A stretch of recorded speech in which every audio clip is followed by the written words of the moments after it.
welcome back. And in this video, I want to talk about something called persistence.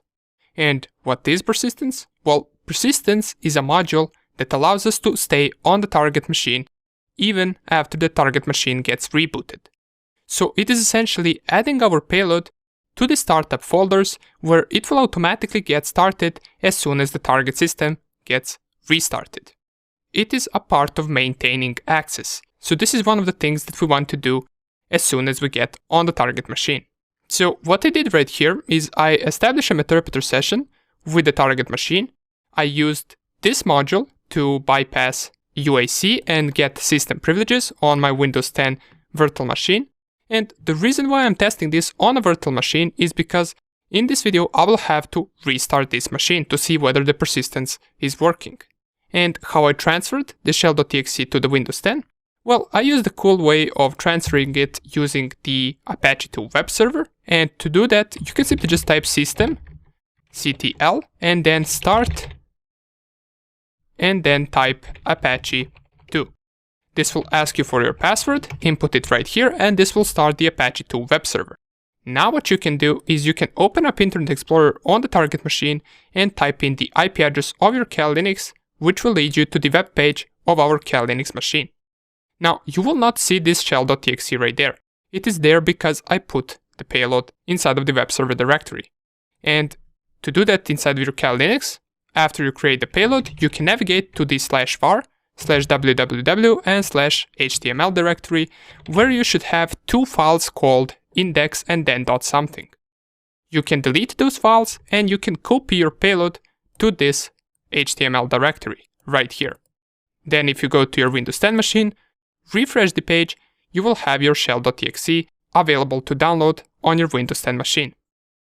Just make sure that you disable the Windows Defender on your Windows 10 machine because we are using a regular Meterpreter reverse TCP shell.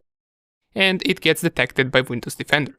So after you do all of that and establish the connection, you can then gain system privileges, and we already know how to do that. We simply just test a bunch of those modules that are used to bypass UAC, and then we become the system level account. Once you do all of that, it is time to run the persistence module. So how can we do that? Well, first of all, I will background this session, and if I type sessions, you can see I have two sessions available. The one is on the regular user account, and the one is that I elevated, which is this system level account. So what I want to do to run the persistence is I can type this search persistence inside of my Metasploit framework. This will output me with a bunch of different modules. And the one that we're going to cover in this video is going to be this one right here. Exploit, Windows, local, and then persistence service. If I copy the module name, go down here and type use, paste the module, press enter. It will set my payload to Windows Meterpreter reverse TCP, and if I type show info, here we can see that this module would generate and upload an executable to a remote host. Next, it will make a persistent service.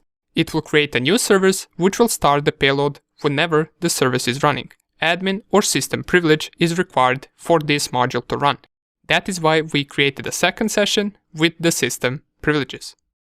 So what we need to specify right here, if I type show options, is we need to set the session, and here we're going to set the session with the system level account. In my case, I believe it is session 2. That is correct. And right here, we want to set our payload options. Of course, if you want to, you can set these other options as well, such as retry time. And retry time is simply just the time that shell will retry to connect to if the connection fails. 5 seconds is default. Now we can set that to be, for example, 10 seconds. It doesn't have to be 5. That would be too quick. And after we do all of that, we can run this module. Press run, and this will open the session 3. If I type get user ID, we will be the system level account, but what is special about this session is that it will automatically connect back to us even after the target machine is rebooted. So the target won't need to run this shell.exe after the system is restarted. It will automatically connect back to us again, because we ran this persistence module. Let me show you what I mean. if in my interpreter session I run the reboot command, press enter, this will start restarting the Windows 10 machine. All of the other sessions will die out because the connection has been closed. If I Ctrl-C this, exit out of this, type sessions, we will have no active sessions anymore. So what we can do right now is we can type use exploit multi-handler, set the correct payload, and inside of the show options, we want to set the correct options that we used inside of our persistence module. And that is the port 4444 and the IP address of our Kali Linux machine. So all I need to do right now is type run. And here we get the session open because this machine hasn't yet shut down. So we're just going to close this because this is not the session that we wanted to. And I'm going to manually exit out of this machine and go and start it once again.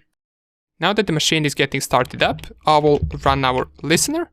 And if everything worked correctly, we should get a interpreter session opened as soon as the machine boots up, without the target having to do anything but start their machine. So let's see whether it will work. The machine is currently starting up, and let's give it a few seconds. And here it is. Our interpreter session 5 opened on its own. And notice that it didn't even log in to the user yet. And the best part about this is that if I type get user ID, I will already be system level account. So I don't have to go through the privilege escalation process again. This interpreter session opened without anyone clicking on anything. And that is the good part about persistence. Now, even if the target shut down this PC once again and started it in a week or two, our persistence will still work and our payload will automatically connect back to our Kali Linux machine if the IP address of the Kali Linux machine hasn't changed, of course. One more thing to keep in mind is that sometimes persistence can be buggy, so it knows not to work sometimes. But in most cases it should work. And if it doesn't, there are other modules for persistence as well. If I type background and search persistence, I used this module right here. But you can see there are other modules as well. You can check them out if you want to. Maybe they will work better, maybe they will suit your needs more, but whichever one you find to work, just use it and you will maintain access on the target system. Great, now that we covered persistence, in the next video we're going to cover the usage of post-exploitation modules and a few more useful commands that we can do after exploiting the target. See you in the next video.